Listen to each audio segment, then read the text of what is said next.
Um, I want to talk about where we're at right now in Canada.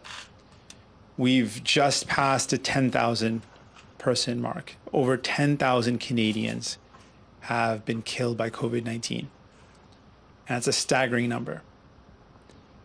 On top of that, 80% of those deaths have happened in long-term care homes or personal care homes.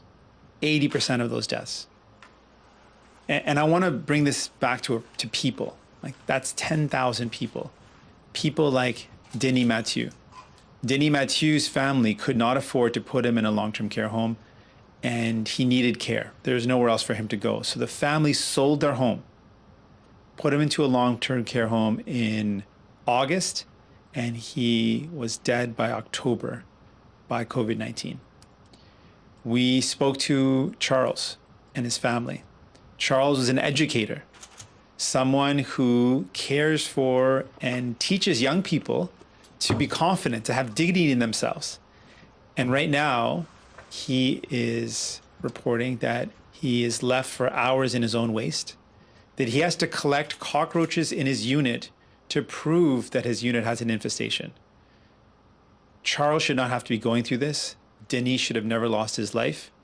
And both of these examples are happening at a federally owned personal care home and long-term care home.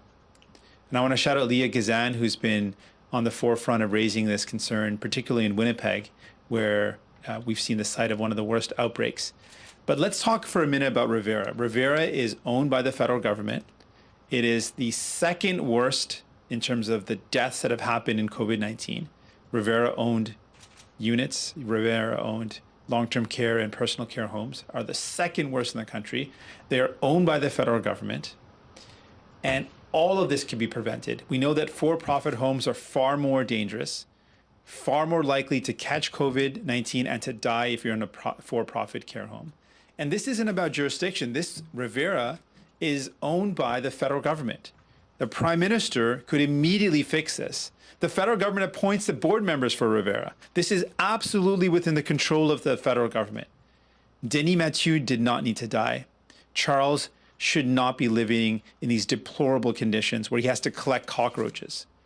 There are so many examples of inhumane conditions, and these are happening in for-profit homes. And right now, Revera is where the site of the second worst is owned by the federal government. So our call today is this. We've been saying from the beginning that there is no place for profit in the care of our seniors. But specifically when it comes to Revera, this is not a question of jurisdiction. The federal government, Prime Minister Trudeau, has the responsibility to fix this because they own it. And so we're calling on the federal government now to remove all profit from the federally owned long-term care homes, fix this problem, care for our seniors, and make sure we don't lose anyone else to COVID-19.